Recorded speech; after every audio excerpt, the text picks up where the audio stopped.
Oui, tu peux commencer et puis je vais commencer à faire mon truc.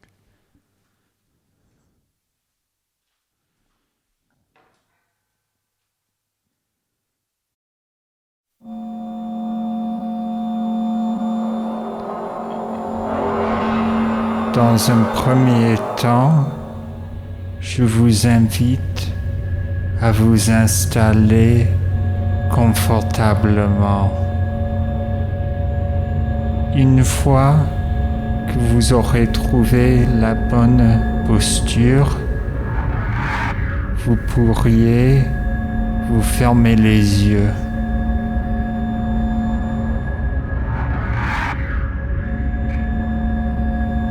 Vous vous fermez les yeux et vous serrez pas trop. Vous restez là avec les yeux fermés dans une obscurité totale. Vous vous dites que vous acceptez cette obscurité, que cette obscurité est une image de vous-même, qu'il n'y a pas de différence entre vous et l'obscurité que vous voyez sous vos paupières. Maintenant, je vous invite à respirer profondément.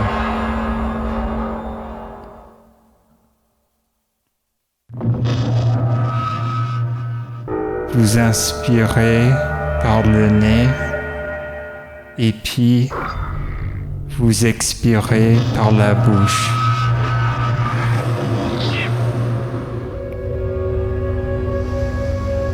Vous inspirez par le nez et puis vous expirez par la bouche.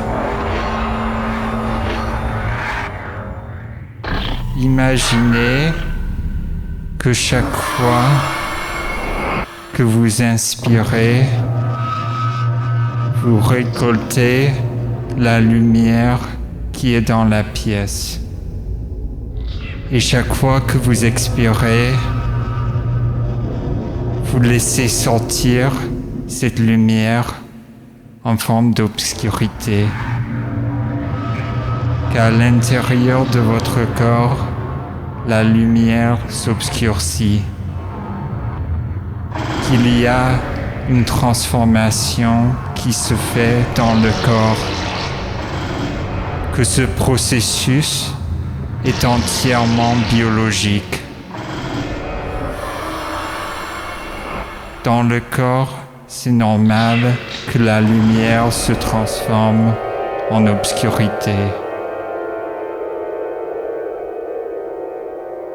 Ce processus est complètement naturel. Vous ne pouvez que l'accepter comme si vous étiez en train d'observer des montagnes sur l'horizon. Bien. Maintenant, vous pouvez vous permettre de vous approcher des montagnes.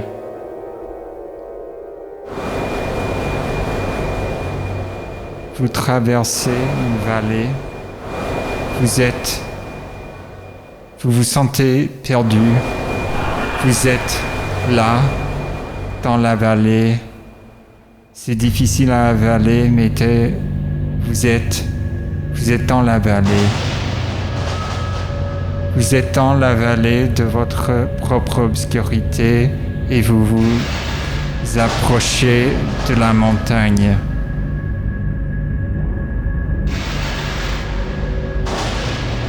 Une fois au pied de la montagne,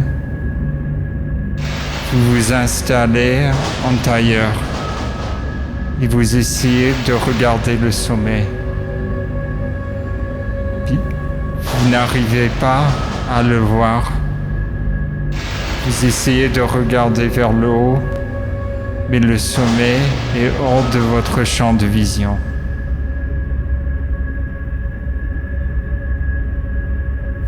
Vous acceptez vos propres limites.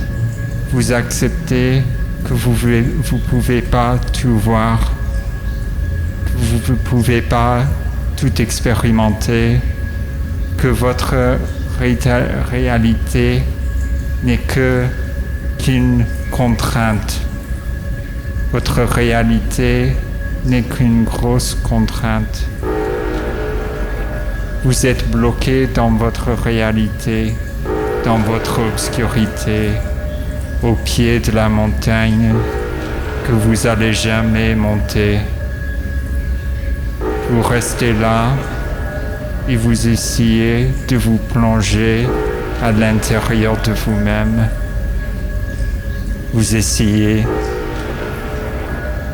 Vous n'arrivez pas à le faire, mais vous essayez d'aller de plus en plus vers votre intériorité. Vous ressentez une présence dans votre corps. Vous n'arrivez pas à communiquer avec, mais vous ressentez une présence. Il y a une sensation bizarre qui envahit tout votre corps. Vous n'avez jamais ressenti une telle sensation. Vous ne savez pas ce que c'est. Vous ne comprenez rien. Mais vous restez là, au pied de la montagne, que vous n'allez jamais monter. Vous n'allez jamais surmonter vos peurs. Il n'y a pas de dépassement possible. Il n'y a pas d'intériorité. Vous plongez de plus en plus vers l'intérieur, mais l'intérieur n'existe pas. Tout est devant vos yeux.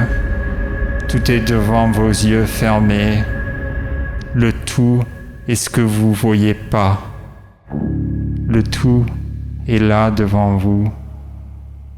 Vous essayez de plonger dedans, d'aller de plus en plus vers l'extérieur, d'aller de plus en plus vers une présence qui n'est pas vraiment là, une présence qui est en vous, une présence imaginaire, une présence qui vous permet de ressentir autre chose que ce que vous avez ressenti par le passé, une présence qui raconte une autre histoire, une présence qui vous permet d'aller plus loin, une présence qui est là, qui est tout simplement là, une présence qui est présence par excellence, une présence qui ne peut qu'être elle-même, celle que vous avez déjà connue, mais vous n'avez pas l'impression de la connaître. Vous pouvez faire semblant, bien sûr, vous pouvez faire semblant. Vous pouvez dire aux autres que vous comprenez bien, que vous l'avez déjà vu ailleurs, que vous avez tout vu ailleurs, parce que vous ne pouvez pas tout voir ici. Ici, il n'y a rien à voir, parce que vous avez les yeux fermés. Tout est ici, parce qu'il n'y a rien à voir. Tout est au pied de la montagne. Tout est là, devant vous. Il n'y a qu'à vous approcher. Mais vous n'avez pas l'autorisation. Vous n'allez pas vous permettre d'aller plus vers l'obscurité, parce qu'il y a déjà trop d'obscurité à l'intérieur de vous-même. Vous ne savez pas ce que c'est. Vous ne pouvez pas le savoir. Vous n'avez pas envie. Vous n'avez vraiment pas envie d'aller plus loin. Vous vous levez, vous vous retournez et vous vous préparez mentalement à retraverser la vallée de la mort.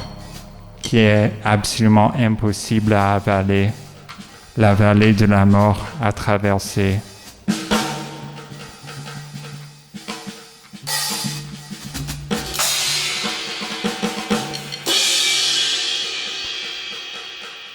Sur votre chemin, vous vous croisez vous-même, vous voyez votre double. Vous ne savez pas quoi faire de cette information. Il va dans l'autre sens. Il est en train de faire la traversée que vous avez déjà faite. Vous ne comprenez pas. Votre double est absolument muet. Il ne parle pas. Il est juste là, comme une présence. Vous vous demandez s'il est la présence que vous avez ressentie à l'intérieur de vous-même. Vous n'en savez rien.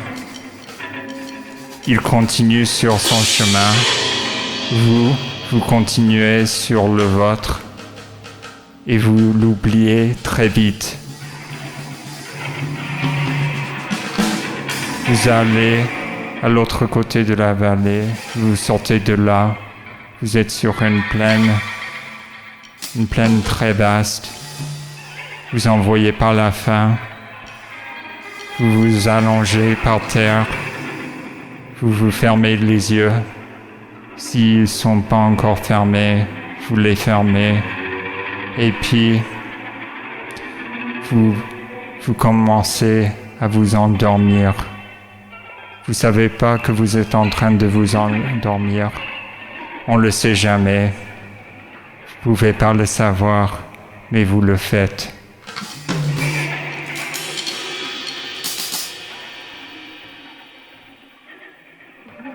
Maintenant, vous ressentez votre âme qui sort par vos narines, qui sort petit à petit de votre corps et qui monte vers les cieux.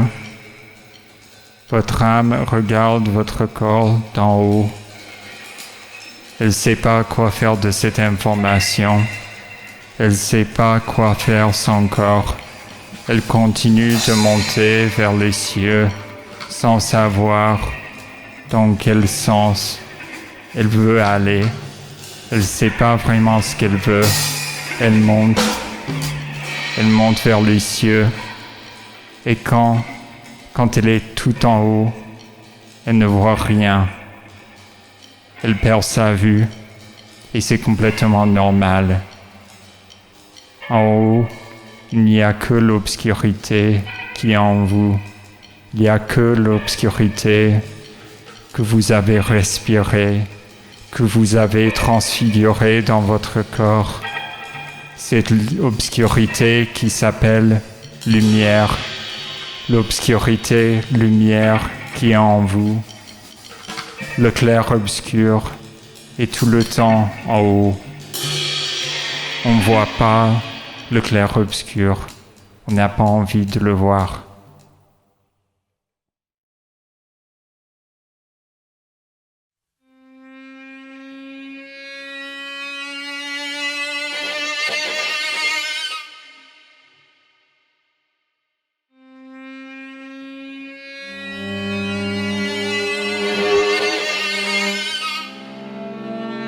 Vous avez ressenti ça? Vous l'avez ressenti? Il y a un mouvement. Il y a un mouvement tout le temps, un mouvement. Vous savez pas quoi faire avec. Il y a un mouvement. Il y a un mouvement qui est là. Il y a un mouvement qui est en train d'aller dans tous les sens. Il y a un mouvement en vous. Vous êtes complètement ému et vous savez pas pourquoi. Vous savez pas pourquoi vous êtes si ému que ça. Vous vous souvenez pas de la dernière fois que vous étiez si ému. Oui, vous savez même pas ce qu'il a fait. Vous savez pas ce qu'il a fait. Vous savez pas ce qui pourrait le faire, ce qui pourrait vous émouvoir comme ça. Vous pourriez pas le savoir. Vous avez envie de savoir ce que c'est. Vous avez envie de savoir ce que c'est qui peut vous émouvoir. Vous avez envie, je peux vous le dire si vous avez envie. Je peux vous le dire, oui, Je vais vous le dire. Je vais vous le dire. C'est quoi? C'est quoi? Je vais vous le dire. C'est quelque chose qui vous émeut. Oui, c'est un truc, c'est une espèce d'émeute. Oui, c'est une émeute qui vous émeut. C'est une émeute en vous. Il y a une petite émeute en vous qui vous émeut. Il y a cette émeute que vous ressentez tous les jours, qui vous met en mouvement. Il y a cette émeute qui vous met en mouvement, qui vous émeut. Il y a cette émeute qui vous met en mouvement, qui vous met à votre place, oui, parce que vous vous sentiez pas à votre place avant. Alors il y a l'émeute qui vient vous mettre à votre place. Oui, il y a cette émeute qui vous émeut. Il y a cette émeute. Vous l'avez déjà vu, cette émeute? Vous l'avez déjà vu, je crois. Oui, vous l'avez déjà vu. Vous l'avez déjà vu en vous. Il y a quelque chose qui est en vous et vous savez pas ce que c'est. On va l'appeler l'émeute. Oui, c'est l'émeute qui vous émeut. Oui, ça vous émeut. Il y a quelque chose en vous qui vous émeut. C'est pas gênant, c'est en vous. C'est en vous, il y a quelque chose qui vous met en mouvement, qui vous fait bouger tout le temps, qui vous donne envie de bouger tout le temps. Oui, t'as envie, t'as envie de bouger tout le temps. T'as envie de bouger, d'aller quelque part. T'en peux plus. Alors, tu te mets en mouvement. Tu te mets en mouvement toi-même. Tu te mets en mouvement. Tu veux aller quelque part. Tu sais pas où. Tu te renseignes même pas. Tu regardes rien. Tu commences à bouger. Les yeux bandés. Oui, tu te bandes les yeux parce que tu te dis que si tu as les yeux bandés, tu pourrais éventuellement aller dans le bon sens. Oui, tu pourrais éventuellement aller dans le bon sens.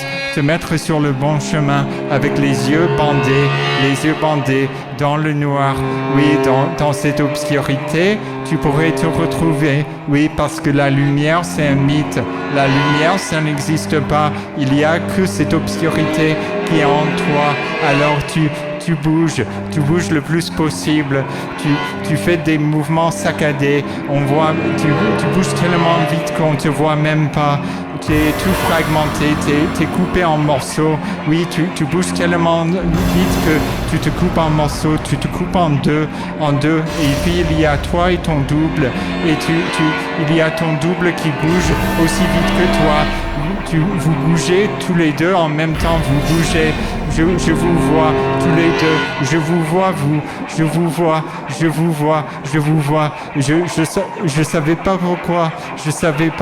Je vous vois là. Je vous vois. Vous êtes là. Vous êtes présents tous les deux.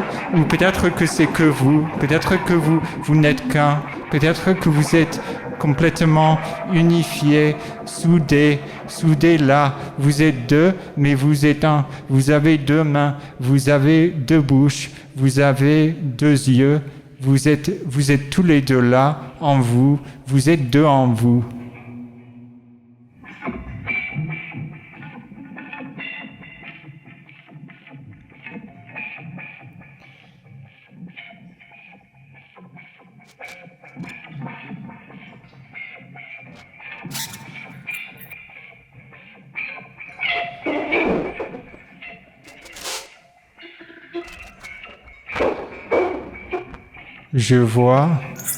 Je vois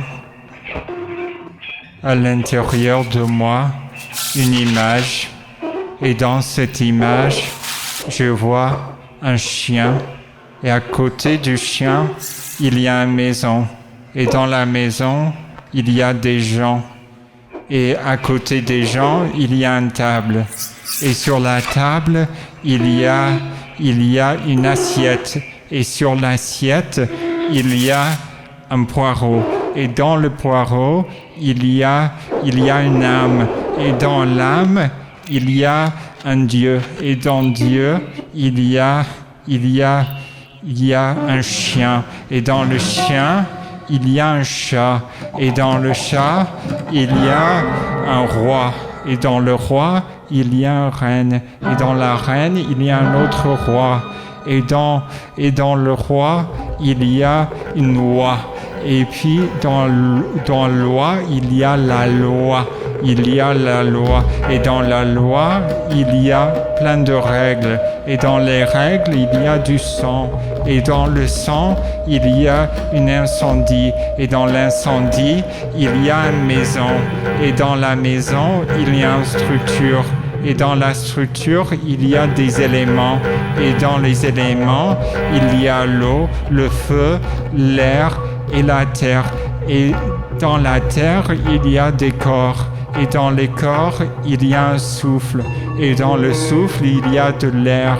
Et dans l'air, il y a le Saint-Esprit. Et dans le Saint-Esprit, il y a un pape. Et dans le pape, il y a une bite. Et dans la bite, il y a un trou. Et dans le trou, il y a une personne. Et dans la personne, il y a plein de trous. Et dans les trous, il y a plus de corps. Et dans les corps, il y a des vers. Et dans les vers, il y a des poèmes. Et dans les poèmes, il y a quoi déjà? Il y a de la méditation, il y a une contemplation, il y a un genre de contemplation dans les poèmes qui n'existe pas ailleurs. Il y a un genre de contemplation quand on commence à parler. Quand on parle, il y a de la contemplation et on ne le sait même pas. On ressent une espèce de contemplation qui se fait en nous, malgré nous. On commence à contempler quelque chose qui est là, mais pas vraiment là. Il y a quelque chose qu'on contemple qui n'est pas vraiment là. Ça, c'est la contemplation. La vraie contemplation, c'est quand ça arrive lorsque l'objet n'est pas là. L'objet n'est pas là. Il n'y a pas de sujet, pas d'objet. Il n'y a pas de verbe. Il n'y a que des intermédiaires, que des stades intermédiaires entre deux bouts qui vont nulle part.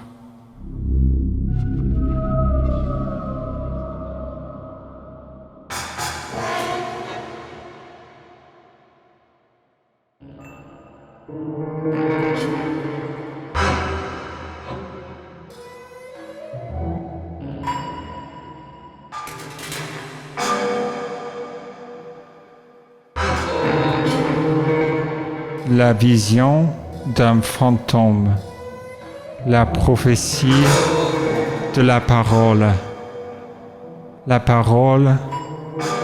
d'un mort, la mort d'une image, l'image du mage.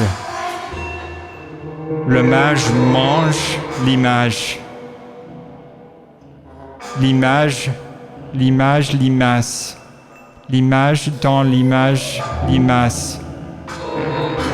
Limace mange une image. Le mage mange, le mage mâche, le mage est lâche. T'es lâche comme le mage qui mâche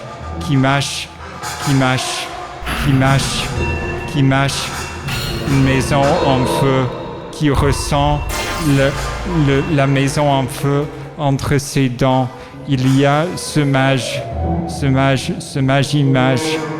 Tu vois l'image, tu vois qu'il y a une image, tu vois le mage qui mange l'image, tu vois que toi, tu peux manger l'image livre, tu manges un livre,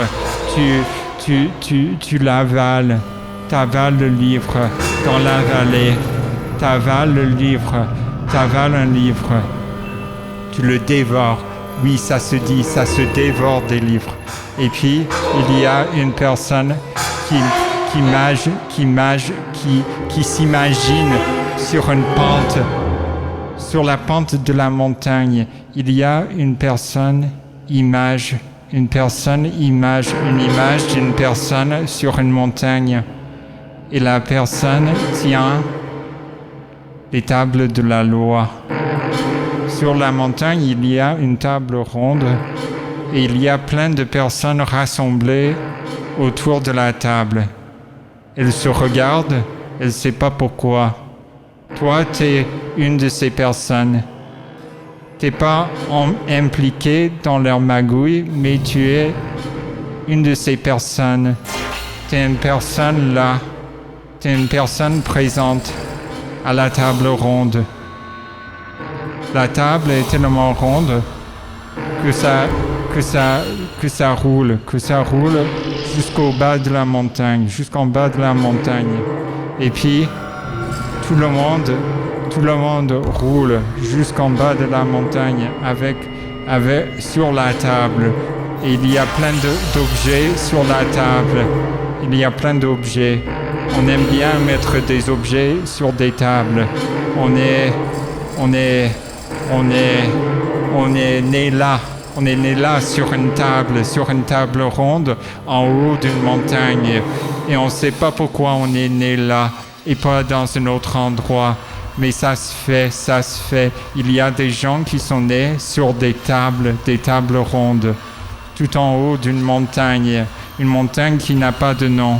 On pourrait le donner un nom, si tu veux. Oui, on peut le nommer. On peut nommer la montagne.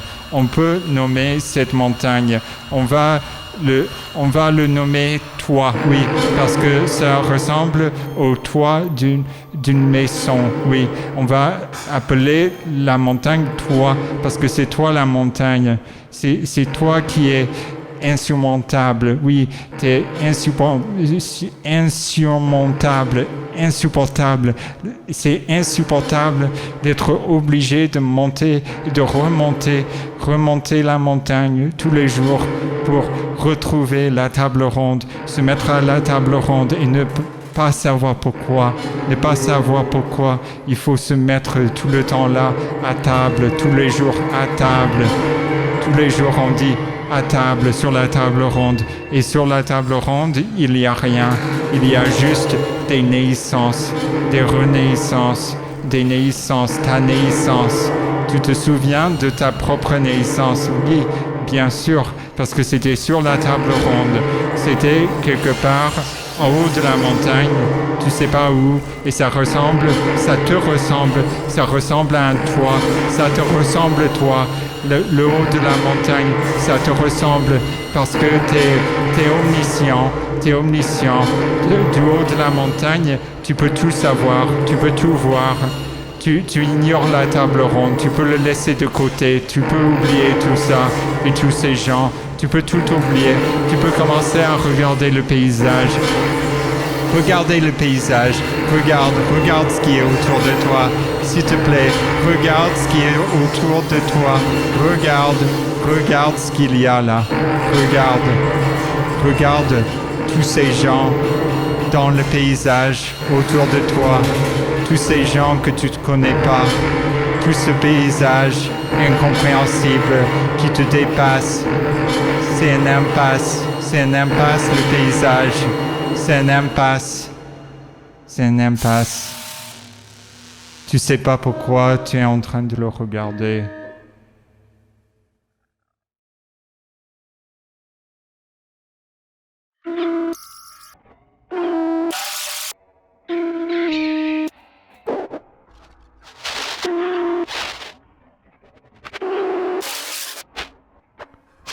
T'as pas entendu ça? Tu l'as pas entendu, toi? T'entends pas les battements de ton cœur? T'entends pas les battements? Tu les entends pas? C'est bizarre, hein? C'est bizarre de ne pas entendre les battements de ton cœur. Moi, je les entends tout le temps.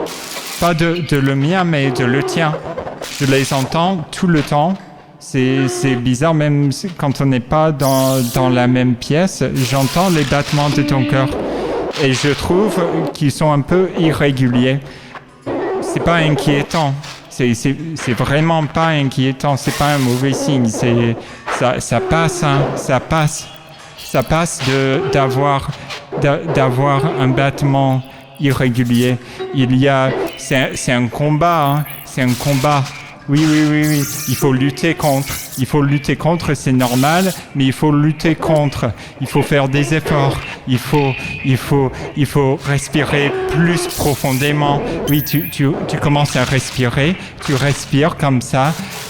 Allez, on se repose. On s'accorde un peu d'espace. On se projette dans l'espace. On voit ce qu'il y a dans l'espace. On va sur d'autres planètes. Oui, si t'es pas trop fatigué, on peut aller sur d'autres planètes. Et puis on peut voir ce qui est là. On peut voir ce qui est là. On peut voir des martiens ou parler avec les martiens. Oui, mais toi, tu parles martien, non? Parce que ton cœur, il parle martien. Tu parles. Il y a ton cœur qui te parle et il te parle en martien ou en langue lunaire. Oui, ton cœur. T'as une langue lunaire dans ton cœur. Oui. T'as une langue lunaire, la langue de la lune. Il y a des cycles lunaires dans ton cœur. Il y a tout ça. Et il y a aussi des étangs et on voit les reflets de la lumière de la lune dans les étangs. Il y a des étangs étendus, des étangs qu'on entend. On entend les étangs étendus. On entend étendre des étangs. Et puis on voit que c'est des timbres. Les étangs dans ton cœur ressemblent plus à des timbres, des genres de, pas des timbres sonores, mais des timbres de poste, oui, des timbres postales, des timbres. Il y a un timbre dans ton cœur, il y a une lutte timbrale, il y a une lutte des tympans, il y a les tympans qui se luttent, qui luttent contre le cœur. Oui, tes tympans luttent contre le cœur parce que tes tympans, c'est pas dans le cœur en fait, c'est pas dans le cœur. On n'est pas dans le cœur, on est ailleurs, bien loin du cœur, loin des yeux. Là où on est, il n'y a pas Dieu, il n'y a pas de Dieu, il n'y a pas de Dieu là où on est. Et c'est très bien comme ça, parce qu'avant, on se sentait surveillé tout le temps, il y avait Dieu qui nous surveillait, et c'était trop chiant. Et du coup, maintenant, on dit qu'il n'y a plus de Dieu, il n'y a que des yeux qu'on ne voit pas. Il n'y a que des yeux et des cieux, les cieux de Dieu dans tes yeux.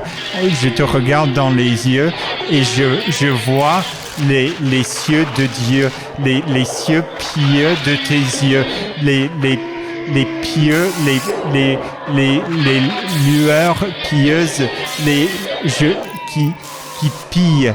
Qui pille tes yeux, qui te vole les yeux, tu te voiles les yeux, tu te voiles tes yeux pieux dans les cieux et tu pisses.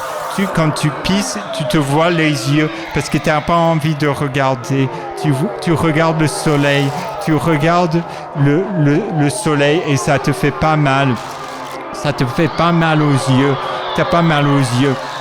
Tu vas dans les cieux et t'as pas mal aux yeux. T'as juste des yeux pieux qui vont dans les cieux. Des yeux pieux qui voient Dieu. Des yeux qui voient Dieu dans les cieux. Et c'est pas contraignant, c'est pas difficile, c'est simple, c'est très simple, c'est une procédure anodine, ça va pas te faire du mal, ça peut que te faire du bien, c'est très bien comme ça, ça ne peut qu'être à ton avantage, ça ne peut qu'être à ton avantage. Tu m'as entendu, il faut m'écouter, hein, il faut m'écouter. Je te dis que c'est pour ton bien, c'est pour ta santé, c'est pour ta santé. C'est pour ta santé. Tu vas même pas le ressentir. Tu vas rien ressentir. Tu ressens rien. Tu m'as entendu. tu ressens rien. Tu ressens rien. Alors maintenant, tu es prêt. On peut entrer en transe. On peut entrer en transe parce que là, tu ressens rien. Comme si tu viens de prendre une antidouleur. T'as pas de... Mais les antidouleurs, ça lutte contre la douleur, bien sûr, mais pas toutes les sensations. Là, tu ressens vraiment rien. Tu ressens rien et tu l'acceptes. Tu acceptes tout ce que tu ressens, qui est le rien que tu ressens. Tu ressens des sensations de rien. Tu ressens le rien dans tes sensations. Il y a une sensation de rien dans tes sensations. Tu cherches pas plus loin. Tu acceptes, tu ressens ce que tu ressens et tu peux pas l'éviter, tu peux pas aller ailleurs parce que t'es ancré dans ton corps. Il y a de l'encre dans ton corps.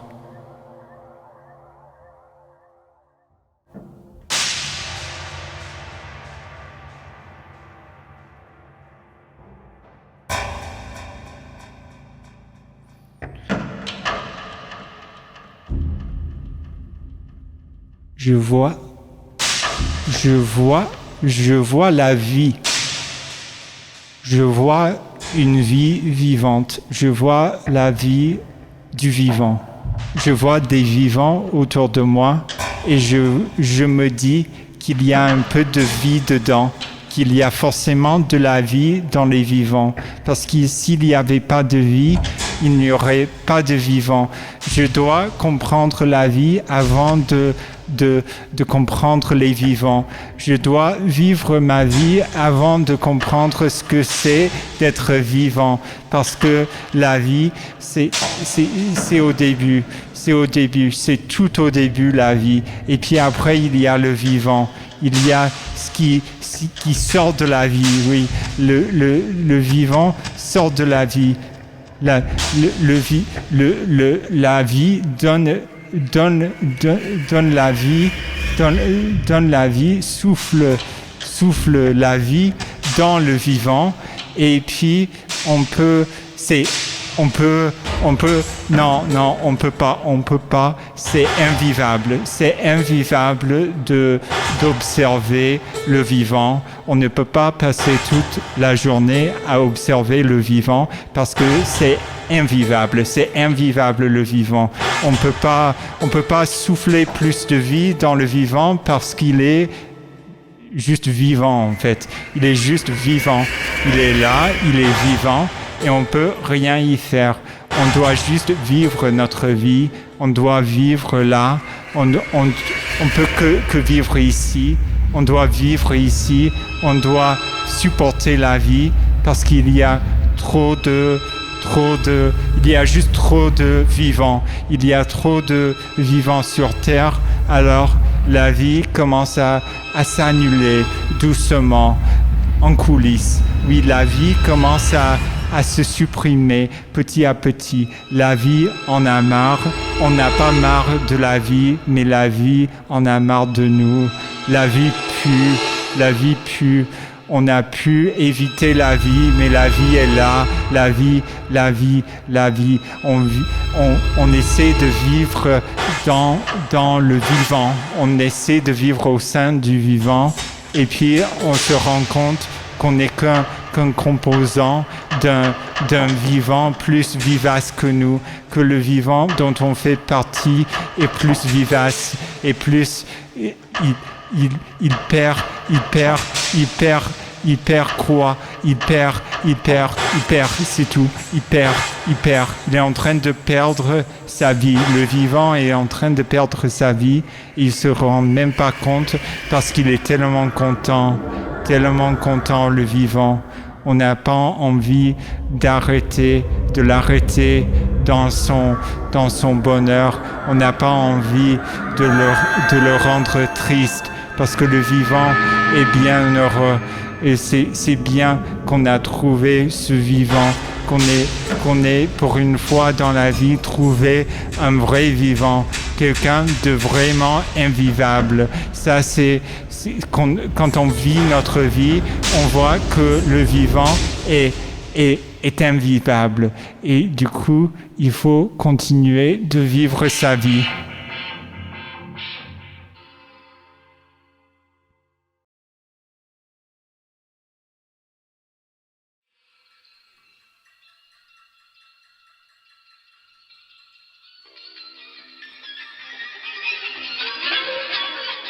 Continuez, respirez, sans profiter de l'instant présent, comme si rien d'autre n'existait. Allez de l'avant, allez de l'avant dans son existence comme rien d'autre n'existait, sans profiter le plus possible, se procurer plus de joie, plus de choses, de plus en plus de choses pour se rendre heureux, parce que c'est les choses qui rendent heureux, c'est les objets autour de toi. Autour de toi, il y a trop d'objets et du coup, tu es trop heureux, tu es juste trop content d'être entouré d'objets et puis tu te rends compte que toi, c'est l'objet. Toi, c'est l'objet de l'étude. T'es un simple objectif dans ta mission, ta propre mission. T'es l'objectif de ta propre mission. T'es la fin de l'histoire, toi. Tu arrives à la fin de l'histoire et puis tu te rends compte que c'est pas toi le protagoniste. Il y en avait un autre. Mais c'est qui déjà? C'est le père, c'est ton père. C'est peut-être le père de quelqu'un d'autre, mais disons que c'est ton père. C'est le protagoniste de l'histoire. C'est un mec et on ne sait même pas ce qu'il a fait. Peut-être que c'est ta mère. Ta mère, c'est la protagoniste. C'est l'héroïne de l'histoire. Toi, tu n'as jamais pris de l'héroïne, mais c'est l'héroïne de l'histoire. On va dire ça, oui. Ta mère, elle est l'héroïne, elle est la Jeanne d'Arc de ton histoire. Alors, ou c'est peut-être pas ta mère. Peut-être que c'est juste une autre personne qui n'a rien à voir avec toi, mais tu l'as vu. Tu as vu cette personne et tu pourrais la reconnaître.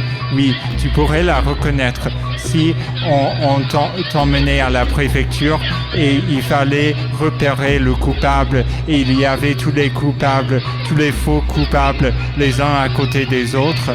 Tu pourrais éventuellement indiquer lequel est le vrai coupable. Oui, lequel de tous les faux coupables, lequel de tous ces têtes de criminels est le vrai coupable. Oui, tu pourrais l'indiquer parce que tu l'as vu et tu t'en souviens du vrai coupable, tu t'en souviens, tu sais qui c'est, tu t'as pas de doute, t'es pas très cartésien toi, t'as pas de doute. Il n'y a pas de doute que lui, c'est le vrai coupable.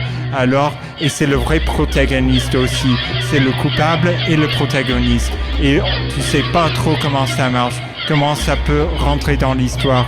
Mais le problème, c'est que tous les protagonistes de l'histoire sont par définition coupables.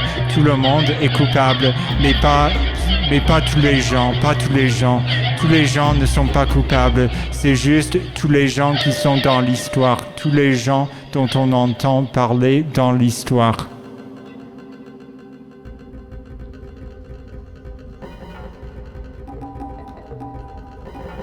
Et c'est qui? Mais c'est qui? C'est qui toi? C'est qui? T'as quitté qui toi? T'es qui toi? T'as quitté qui? T'es qui? T'es pas toi. T'es plus toi. T'es plus toi-même.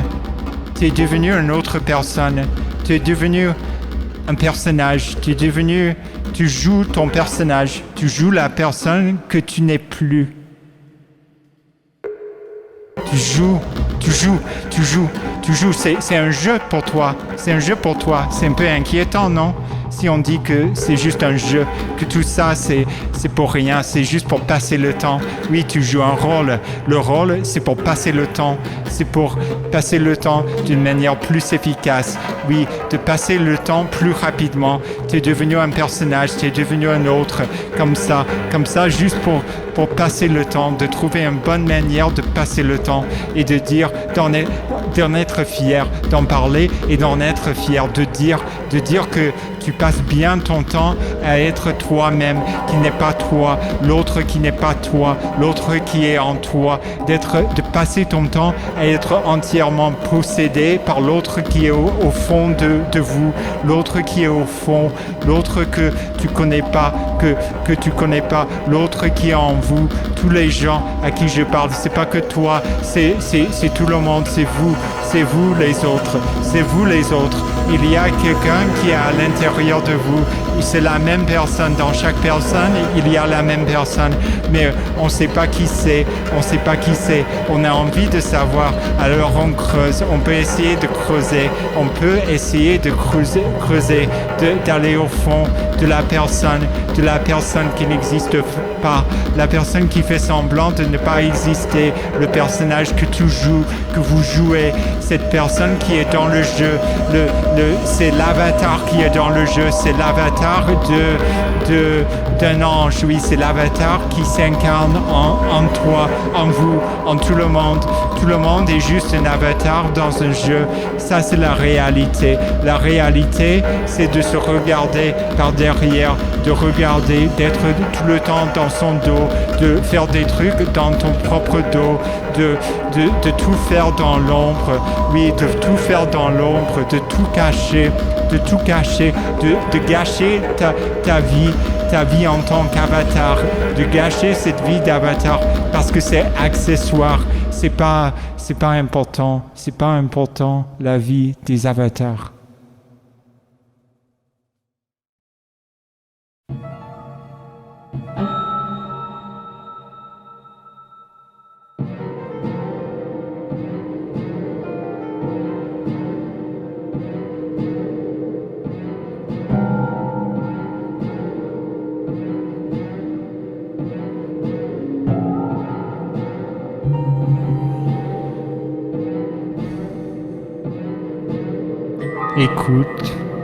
Écoute la voix que t'entends.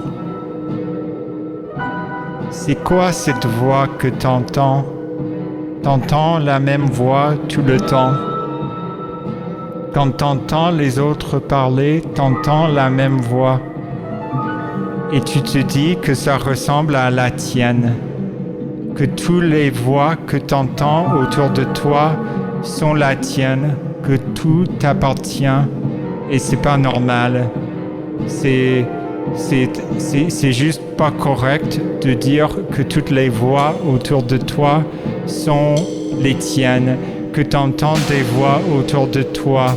C'est normal d'entendre des voix autour de toi et en toi. Dans ta tête, t'entends des voix, mais c'est normal d'entendre des voix, c'est très normal. Tu peux accepter les voix qui sont dans ta tête parce qu'elles font partie de toi. C'est comme ton cœur qui te parle. Si ton cœur te parlait, tu l'écouterais sûrement, tu t'écouterais ton cœur. Tu pourrais l'admettre. Tu pourrais l'admettre que tu as envie d'écouter ton cœur. Et c'est pas honteux d'écouter son propre cœur, de voir ce qu'il y a à l'intérieur. C'est pas honteux d'ouvrir la porte de son propre cœur. C'est bien de connaître son cœur avant de connaître celui d'un autre. C'est bien juste de connaître, de faire connaissance de son propre cœur. Et comme ça, les voix s'arrêtent, les voix, ils s'épuisent dans le cœur. Dans les battements réguliers, les voix se perdent dans le cœur, les voix se perdent dans les artères bouchées. Elle rencontre le bouchon, elle voit un bouchon dans les artères et elles se perdent dans le corps. les voix entrent dans le corps et puis elles se perdent là, dans votre corps. Dans votre corps, trop de voix bloquées.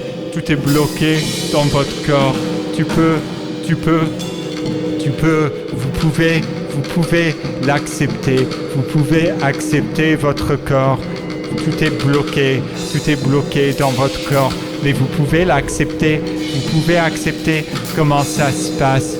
Comment ça se passe pour vous? Comment ça se passe? Il faut que vous vous rendiez compte de comment ça se passe, de le noter tous les jours, de noter ce que vous faites tous les jours pour voir comment ça se passe, pour prendre note de tout ce qui se passe dans votre corps, de suivre tous les mouvements, comprendre tous les mouvements, tout étudier comme ça, comme Dieu qui surveille tout.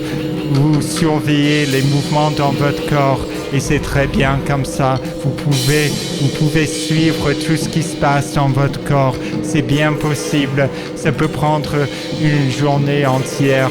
Oui, une journée entière. C'est un vrai boulot, hein. Suivre tous les mouvements de votre corps parce que ça bouge beaucoup. C'est tout votre corps est tout coupé en 2, en 3, en 4.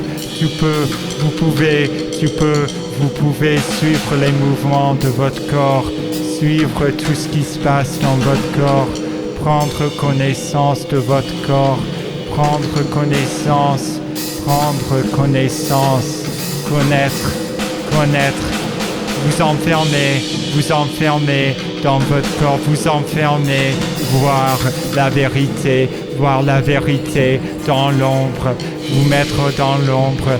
Il y a trop de soleil, alors vous vous mettez dans l'ombre, vous vous réfugiez, vous en avez marre de votre corps, alors vous cherchez l'ombre, vous en avez marre de toute cette chaleur autour de vous, vous en avez marre. Il y a juste trop de lumière, c'est juste trop, tout le temps trop pour vous, tout est trop pour vous et c'est pas inquiétant, c'est comme ça, vous pouvez vous dire pleinement que tout est trop pour vous, tout est trop pour nous tout le temps, trop d'objets, trop d'objectifs, trop de mouvements, trop de saignements, trop d'essoufflement, trop de pensées, trop